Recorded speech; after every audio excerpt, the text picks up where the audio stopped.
നമുക്ക് BMS system ആർക്കിടെക്ചറിൽ നിന്ന് തുടങ്ങാം. ഞാൻ മുന്നേ പറഞ്ഞിട്ടുണ്ട് BMS ആർക്കിടെക്ചറിൽ 4 ലെവലുകളാണ് ഉള്ളത്. ഒന്ന് management level, supervisory level, automation level, പിന്നെ ഒരു ഫീൽഡ് ലെവൽ. ഏറ്റവും ലാസ്റ്റിൽ ഉള്ളതാണ് ഫീൽഡ് ലെവൽ എന്ന് പറയുന്നത്. ആദ്യം നമുക്ക് മാനേജ്മെന്റ് ലെവൽ എന്താണെന്നുള്ളത് നോക്കാം. മാനേജ്മെന്റ് ലെവലിലാണ് എല്ലാ തരത്തിലുള്ള കമ്പ്യൂട്ടർ റിലേറ്റഡ് ആയിട്ടുള്ള കാര്യങ്ങളെല്ലാം വരുന്നത്. അതായത് നമ്മൾക്ക് ഒരു BMS സിസ്റ്റത്തിനെ എങ്ങനെ ആക്സസ് ചെയ്യാം എന്നുള്ളതാണ് മാനേജ്മെന്റ് ലെവലിൽ വരുന്ന കാര്യങ്ങളെല്ലാം. ഫസ്റ്റ് BMS സിസ്റ്റത്തിനെ നമ്മൾ കൺട്രോൾ ചെയ്യണം അല്ലെങ്കിൽ മോണിറ്റർ ചെയ്യണം എന്നുണ്ടെങ്കിൽ നമുക്ക് എന്തുണ്ടായിരിക്കണം? അവിടെ ഒരു ഡിസ്പ്ലേ സ്റ്റേഷൻ ഉണ്ടായിരിക്കണം. BMS വർക്ക് സ്റ്റേഷനിലാണ് യൂസർ ഇന്റർഫേസസും എല്ലാ കാര്യങ്ങളും ഉണ്ടാവുക. അതായത് ഒരു യൂസർക്ക് BMS സിസ്റ്റത്തിന് ആക്സസ് ചെയ്യുന്നതെല്ലാം ആ ഒരു BMS വർക്ക് സ്റ്റേഷൻ വഴിയാണ്. അതിനെ ഒരു സൂപ്പർവൈസറി സ്റ്റേഷൻ എന്നാണ് പറയാം. BMS സൂപ്പർവൈസറി സ്റ്റേഷൻ എന്ന് പറയും. ഈ BMS സൂപ്പർവൈസറി സ്റ്റേഷൻ ബേസിക്കലി ഒരു കമ്പ്യൂട്ടറാണ്. ആ കമ്പ്യൂട്ടറിനകത്ത് BMS സോഫ്റ്റ്വെയർ ഇൻസ്റ്റാൾ ചെയ്തിട്ടുണ്ടായിരിക്കും. അപ്പൊ നമുക്കതിനെ രണ്ട് വിധത്തിൽ എക്സ്പ്ലെയിൻ ചെയ്യാം. ഒന്നല്ലെങ്കിൽ നമുക്ക് BMS മെയിൻ സോഫ്റ്റ്വെയറും അതേപോലെ തന്നെ അതിന്റെ ഡിസ്പ്ലേ ചെയ്യുന്ന വിഷ്വൽ പാർട്ടും ഒരേ കമ്പ്യൂട്ടറിൽ തന്നെ ഉണ്ടാകാം. അല്ലെങ്കിൽ നമുക്ക് വലിയൊരു എന്റർപ്രൈസ് ലെവൽ സിസ്റ്റം ഒക്കെ ആണ് എന്നുണ്ടെങ്കിൽ നമുക്ക് ബിൽഡിംഗ് മാനേജ്മെന്റ് സിസ്റ്റത്തിന് ഒരു സെപ്പറേറ്റ് സെർവർ യൂസ് ചെയ്യേണ്ടി വരും. അതായത് മെയിൻ സോഫ്റ്റ്വെയർ എല്ലാം ആ ഒരു മെയിൻ സെർവറിലായിരിക്കും ഇൻസ്റ്റാൾ ചെയ്തിട്ടുണ്ടായിരിക്കുക. അതിനുശേഷം ഒരു വർക്ക് സ്റ്റേഷൻ വഴി അതിനെ ക്ലയന്റ് ആയിട്ട് ആക്സസ് ചെയ്യുന്നു. അപ്പം ഈ സെർവറിലാണ് മെയിൻ സോഫ്റ്റ്വെയർ എല്ലാം റൺ ചെയ്യുന്നത്. BMS മെയിൻ സോഫ്റ്റ്വെയർ എല്ലാം റൺ ചെയ്യുന്നത് മെയിൻ സെർവറിലായിരിക്കും. ഇപ്പൊ മെയിൻ സെർവർ സാധാരണ വലിയ ബിൽഡിങ്ങുകളൊക്കെ ആണെങ്കിൽ അവിടെ നെറ്റ്വർക്ക് റൂം ഉണ്ടായിരിക്കും. ആ നെറ്റ്വർക്ക് റൂമിലെ ബാക്കിയുള്ള സെർവർ ക്യാബിനറ്റിന് ഉള്ളിലായിരിക്കും BMS സെർവറും ഇൻസ്റ്റാൾ ചെയ്യുന്നുണ്ടായിരിക്കുക.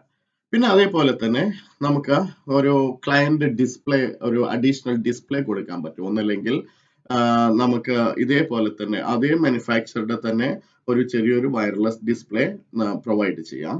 ആ വയർലെസ് ഒന്നല്ലെങ്കിൽ വൈഫൈ വഴി കണക്ട് ചെയ്യാവുന്നതായിരിക്കും. അല്ലെങ്കിൽ ഡയറക്റ്റ് നമുക്ക് കേബിൾ വഴി നിയറസ്റ്റ് പോർട്ടിൽ കേബിൾ കണക്ട് ചെയ്തിട്ട് കംപ്ലീറ്റ് BMS സിസ്റ്റത്തിന് ആക്സസ് ചെയ്യാം. അതൊരു ക്ലയന്റ് ആണ് ബേസിക്കലി.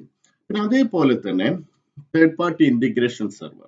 എന്താണ് ഇന്റഗ്രേഷൻ സെർവർ എന്ന് വെച്ചാൽ നമ്മൾ BMSലേക്ക് പല സിസ്റ്റംസും സോഫ്റ്റ്വെയർ വഴി ഇന്റഗ്രേറ്റ് ചെയ്യേണ്ടി വരും. അപ്പോൾ എക്സാമ്പിൾ, ലൈറ്റിംഗ് കൺട്രോൾ സിസ്റ്റം എന്ന് പറഞ്ഞാൽ വേറൊരു സിസ്റ്റം ഉണ്ടായിരിക്കും. അതേപോലെ തന്നെ ഫയർ മാനേജ്മെന്റ് സിസ്റ്റം ഉണ്ടായിരിക്കും. പിന്നെ അതേപോലെ തന്നെ അവിടുത്തെ UPSകൾ ഉണ്ടായിരിക്കാം. പിന്നെ അതേപോലെ തന്നെ പവർ ഫാക്ടർ കറക്ഷൻ യൂണിറ്റ്സുകൾ ഉണ്ടായിരിക്കാം. പല സിസ്റ്റംസുകൾ ഉണ്ടായിരിക്കും, പല എക്യുപ്മെന്റ്സുകൾ ഉണ്ടായിരിക്കും. ആ എക്യുപ്മെന്റ്സുകളെല്ലാം നമുക്ക് സോഫ്റ്റ്വെയർ ഡാറ്റയാണ് തരിക ഇന്റഗ്രേഷന് വേണ്ടിയിട്ട്. അപ്പോൾ എന്ത് ചെയ്യുന്നു വെച്ചാൽ വലിയ എന്റർപ്രൈസ് ലെവൽ ബിൽഡിങ്ങിലെല്ലാം ഒരു ഇന്റഗ്രേഷൻ സെർവർ തന്നെ പ്രൊവൈഡ് ചെയ്യും. അതായത് എല്ലാ തേർഡ് പാർട്ടി ഡ്രൈവേഴ്സുകളും ആ ഒരു സിസ്റ്റത്തിനകത്തായിരിക്കും ഇൻസ്റ്റാൾ ചെയ്തിട്ടുണ്ടായിരിക്കും.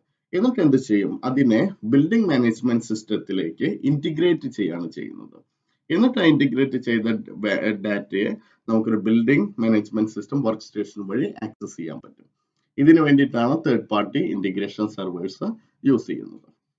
പിന്നെ അതേപോലെ തന്നെ നമുക്ക് നമ്മുടെ എൻറ്റയർ സിസ്റ്റംസ് ഇന്റർനെറ്റ് വഴി ആക്സസ് ചെയ്യാൻ പറ്റും. അതായത് അവിടെ നെറ്റ്വർക്ക് ഇന്റർനെറ്റ് പ്രൊവൈഡ് ചെയ്യാണ് എന്നുണ്ടെങ്കിൽ നമുക്ക് complete systems, building management systems complete എന്ത് ചെയ്യാൻ പറ്റും? നമുക്ക് ഇന്റർനെറ്റ് വഴി റിമോട്ട്ലി നമുക്ക് ആക്സസ് ചെയ്യാൻ പറ്റും. അതേപോലെ തന്നെ ഇന്റർനെറ്റ് വഴി ആക്സസ് ചെയ്യുമ്പോൾ റിമോട്ട് സൈഡിൽ നമുക്കൊരു വർക്ക് സ്റ്റേഷൻ പ്രൊവൈഡ് ചെയ്യാം. വർക്ക് സ്റ്റേഷനിൽ വെബ് ബ്രൗസർ വഴി നമുക്ക് കംപ്ലീറ്റ് സിസ്റ്റത്തിന് ആക്സസ് ചെയ്യാൻ പറ്റും. അതുപോലെ തന്നെ നമുക്ക് മൊബൈലിലോ അല്ലെങ്കിൽ ടാബ്ലറ്റ് വഴിയോ നമുക്ക് ആക്സസ് ചെയ്യാൻ പറ്റും. ഇതാണ് ഒരു മാനേജ്മെന്റ് ലെവൽ എന്താണെന്ന് ഉള്ള കാര്യമാണ് ഇപ്പോൾ ഈ പറഞ്ഞത്. നമുക്കിനി കൂടുതൽ ഇതിൽ എന്തൊക്കെ സോഫ്റ്റ്വെയർസ് അല്ലെങ്കിൽ സോഫ്റ്റ്വെയർ കോൺഫിഗറേഷൻ എങ്ങനെയൊക്കെയാണ് എന്നുള്ളത് നമുക്ക് വീണ്ടും പഠിക്കാം. ഇതിപ്പോ ജസ്റ്റ് ഒരു ഇൻട്രൊഡക്ഷൻ മാത്രമാണ്. ഇനി നമുക്ക് എന്താണ് സൂപ്പർവൈസറി ലെവൽ എന്ന് നോക്കാം. സൂപ്പർവൈസറി ലെവലിൽ ഉപയോഗിക്കുന്ന കൺട്രോളേഴ്സിന്റെ മെയിൻ ഫംഗ്ഷൻ എന്ന് പറഞ്ഞാൽ പ്രോട്ടോകോൾ ട്രാൻസ്ലേഷൻ ആണ്. BMSൽ വ്യത്യസ്ത തരത്തിലുള്ള പ്രോട്ടോകോൾസുകൾ ആണ് യൂസ് ചെയ്യുന്നത്. ബാക്ക്നെറ്റ്, മോഡ്ബസ്, ലോൺ അങ്ങനെ പലതരത്തിലുള്ള പ്രോട്ടോകോൾസുകളാണ് BMS സിസ്റ്റത്തിലെ കൺട്രോളേഴ്സുകളായിട്ട് കമ്മ്യൂണിക്കേറ്റ് ചെയ്യാൻ വേണ്ടി യൂസ് ചെയ്യുന്നത്. അപ്പോൾ നമുക്ക് ഈ വ്യത്യസ്ത തരം പ്രോട്ടോകോൾസിനെ നമ്മളുടെ മാനേജ്മെന്റ് ലെവലിലേക്ക് കൊണ്ടുവരണമെങ്കിൽ ഈ പ്രോട്ടോകോൾസിനെ എല്ലാം ഒരു TCP/IP ഫോർമാറ്റിലാക്കി മാറ്റണം. TCP/IP എന്ന് പറഞ്ഞിട്ടുണ്ടെങ്കിൽ നോർമൽ നമ്മളുടെ കമ്പ്യൂട്ടർ ഡാറ്റ നെറ്റ്വർക്കിൽ യൂസ് ചെയ്യുന്ന ഒരു പ്രോട്ടോകോൾ ആണ്. അത് ഒരു പ്രോട്ടോകോൾ അല്ല, ഒരുപാട് പ്രോട്ടോകോൾസുകളുടെ ഒരു കോമ്പിനേഷൻ ആണ് TCP/IP എന്ന് പറയുന്നത്. സൂപ്പർവൈസറി ലെവലിലുള്ള കൺട്രോളേഴ്സ് എന്ത് ചെയ്യുന്നു? ഈ അതിന് താഴെ വരുന്ന കൺട്രോളേഴ്സ്, അതായത് ഓട്ടോമേഷൻ ലെവൽ കൺട്രോളേഴ്സിൽ നിന്ന് ഉള്ള ഡിഫറെന്റ് ടൈപ്സിലുള്ള പ്രോട്ടോകോൾസിനെയും എല്ലാം അത് എന്ത് ചെയ്യാണ്? ട്രാൻസ്ലേറ്റ് ചെയ്യാണ്. ട്രാൻസ്ലേറ്റ് ചെയ്തിട്ട് അതിനെ TCP/IPയിലേക്ക് മാറ്റുന്നു. ഇതാണ് മെയിൻ ആയിട്ടൊരു സൂപ്പർവൈസറി ലെവൽ കൺട്രോളേഴ്സിന്റെ ഫംഗ്ഷൻ എന്ന് പറയുന്നത്. അപ്പം നമുക്ക് എന്തൊക്കെ തരം പ്രോട്ടോകോൾസുകളാണ് കോമൺലി യൂസ് ചെയ്യുന്നത് എന്നുള്ളത് നോക്കാം. ബാക്ക്നെറ്റ്, മോഡ്ബസ്, ലോൺ, അതുപോലെ തന്നെ KNX, പിന്നെ ഒബിക്സ്, അങ്ങനെ ഡിഫറെന്റ് ടൈപ്സ് പ്രോട്ടോകോൾസ് ഉണ്ട്.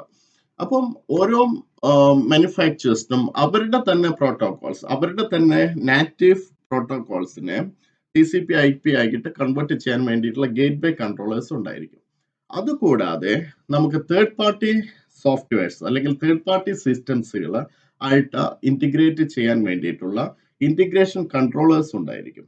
ആ കൺട്രോളേഴ്സിൽ ഡിഫറെന്റ് ടൈപ്സ് ഓഫ് പ്രോട്ടോകോൾസുകളെ, അതായത് നാറ്റീവ് കൺട്രോളേഴ്സിൽ ഇതേപോലെ തന്നെ ഒന്നല്ലെങ്കിൽ മോഡ്ബസ് അല്ലെങ്കിൽ ബാക്ക്നെറ്റ് അല്ലെങ്കിൽ ലോൺ, ഇതൊക്കെ ആയിരിക്കും ട്രാൻസ്ലേറ്റ് ചെയ്യാൻ പറ്റുന്നുണ്ടായിരിക്കുള്ളൂ. അതായത് അതിന് ഗേറ്റ് വേ കൺട്രോളേഴ്സ് എന്ന് പറയും.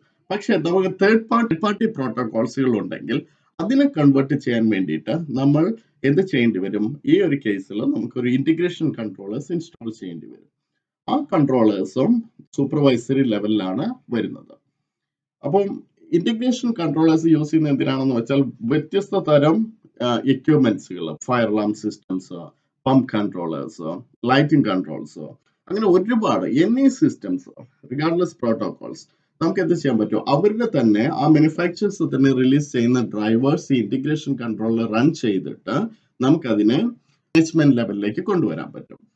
അതിനു വേണ്ടിയിട്ടാണ് ഇന്റഗ്രേഷൻ കൺട്രോളേഴ്സ് യൂസ് ചെയ്യുന്നത്. ഈ വ്യത്യസ്ത തരത്തിലുള്ള പ്രോട്ടോകോൾസുകളെ കമ്പൈൻ ചെയ്ത് TCP/IP ആക്കി മാറ്റുവാൻ വേണ്ടിയിട്ടുള്ള കൺട്രോളർ ആണ് സൂപ്പർവൈസറി ലെവലിൽ ഉണ്ടായിരിക്കുക. ഇനി നമുക്ക് ഓട്ടോമേഷൻ ലെവലിൽ വരുന്ന കൺട്രോളുകൾ എന്തൊക്കെയാണ് അതിന്റെ ഫങ്ഷൻസ് എന്നുള്ളത് ഒന്ന് ജനറൽ ആയിട്ട് പറയാം.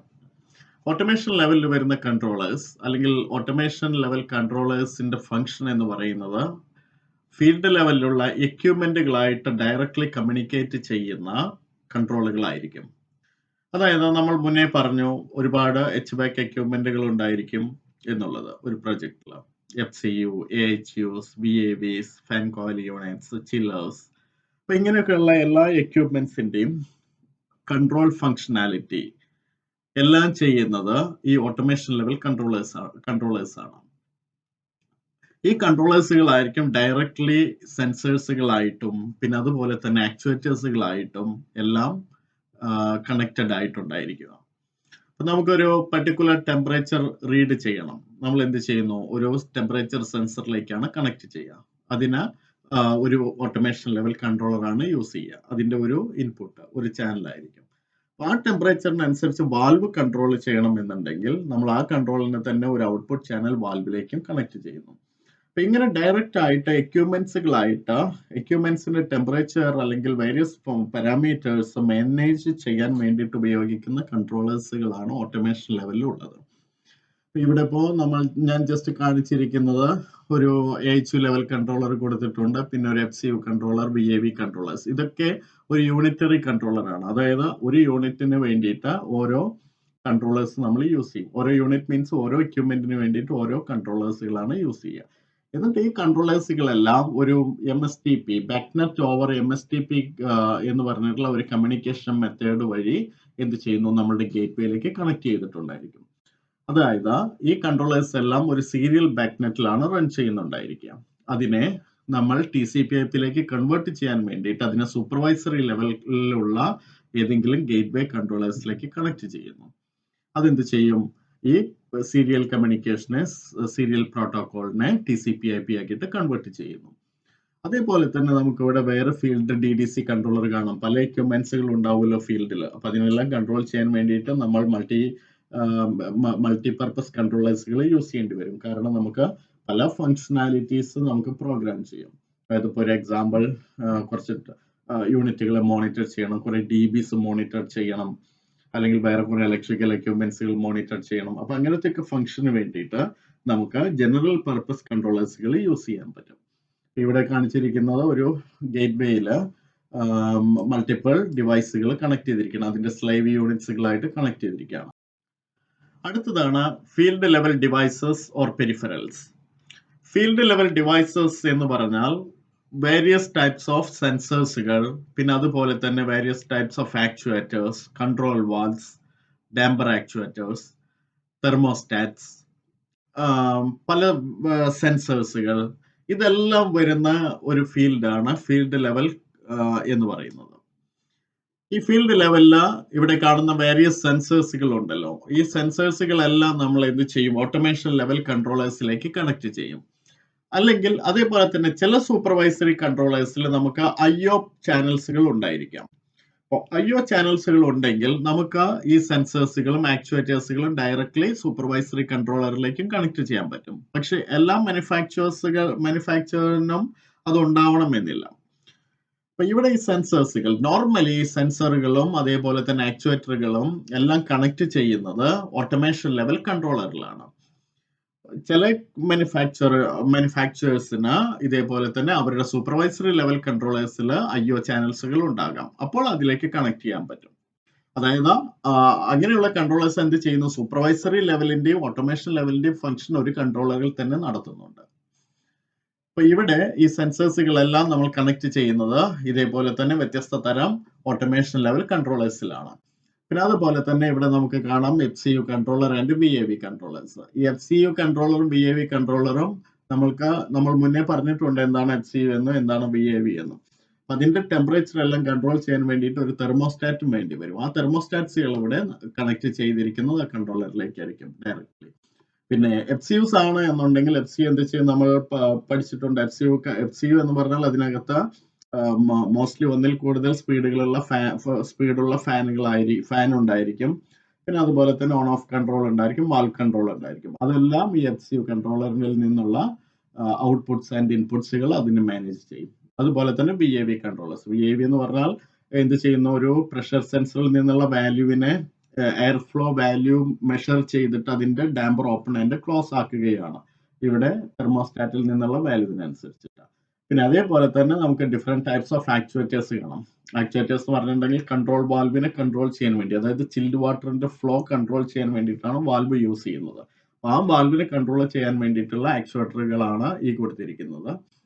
പിന്നെ അതേപോലെ തന്നെ ഇവിടെ ഡാമ്പർ ആക്ച്വേറ്റർ, ബ്ലൂ കളറിൽ കാണുന്ന ഒരു ഡാമ്പർ ആക്ച്വേറ്റർ ആണ്. അതായത് ഡാമ്പർ എന്ന് പറഞ്ഞുള്ള ഒരു യൂണിറ്റ്, ഒരു എക്യുപ്മെന്റ് ഉണ്ട്. ഡെക്കിലാണ് അത് ഇൻസ്റ്റാൾ ചെയ്തിട്ടുണ്ടായിരിക്കുക. അല്ലെങ്കിൽ അതേപോലെ തന്നെ HUവിന്റെ സപ്ലൈ അതേപോലെ തന്നെ ഫ്രഷ് എയർ ആൻഡ് റിട്ടേൺ സൈഡിലെല്ലാം ഡാമ്പറുകൾ ഉണ്ടായിരിക്കും. അപ്പൊ ആ ഡാമ്പർ എന്ന് പറഞ്ഞാൽ ഒരു മെക്കാനിക്കൽ എക്യുപ്മെന്റ് ആണ്. അതിനെ കൺട്രോൾ ചെയ്യാൻ വേണ്ടി ഉപയോഗിക്കുന്ന ആക്ച്വേറ്റർ ആണ് ഈ ബ്ലൂ കളറിൽ കാണുന്നത്. പിന്നെ ഇതെല്ലാം തെർമോസ്റ്റാറ്റ്സുകളാണ്. തെർമോസ്റ്റാറ്റ്സിനെ ഇവിടെ കാണുന്നത് സീരിയൽ കമ്മ്യൂണിക്കേഷൻ ബസ് ആണ്. പിന്നെ ചില സീരിയൽ കമ്മ്യൂണിക്കേഷൻ മോഡ് ബസ് ഉണ്ടായിരിക്കാം, ചിലത് ബാക്ക്നെറ്റ് ഉണ്ടായിരിക്കാം. ഇവിടെ എക്സാമ്പിള് മോഡ് ബസ് ആണ് കൊടുത്തിരിക്കുന്നത്. അപ്പൊ ഇതേപോലെയുള്ള പെരിഫറൽ ഡിവൈസുകൾ, വേരിയസ് പെരിഫറൽ ഡിവൈസ്. ഇനിയിപ്പോ ഇവിടെ റിലേ വെക്കണം എന്ന് വിചാരിക്കുക. അപ്പൊ റിലേ ഒരു പെരിഫറൽ ഡിവൈസ് ആണ്. അത് എവിടെ വരിക? ഫീൽഡ് ലെവലിലാണ് വരിക. അപ്പൊ ഇതാണ് ഒരു ഫീൽഡ് ലെവലിന്റെ ഫംഗ്ഷൻ എന്ന് പറയുന്നത്. ഇനി അടുത്ത സെക്ഷനിൽ നമ്മൾ പഠിക്കുന്നത് ആദ്യം തന്നെ പറയുന്നത് ഫീൽഡ് ലെവലിൽ നിന്നാണ്. ഇനി നമ്മൾ നേരെ ഇതിന്റെ ഓപ്പോസിറ്റ് ആർക്കിടെക്ചറിലാണ് പഠിക്കാൻ പോകുന്നത്. ആദ്യം ഫീൽഡ് ലെവല് പഠിക്കുന്നു, പിന്നെ ഓട്ടോമേഷൻ ലെവൽ, പിന്നെ സൂപ്പർവൈസറി ലെവൽ, പിന്നെ മാനേജ്മെന്റ് ലെവൽ. അതായത് ഡീറ്റെയിൽഡ് ആയിട്ട് എങ്ങനെ കണക്ട് ചെയ്യാം എന്നുള്ളതൊക്കെയാണ് പഠിക്കാൻ പോകുന്നത്.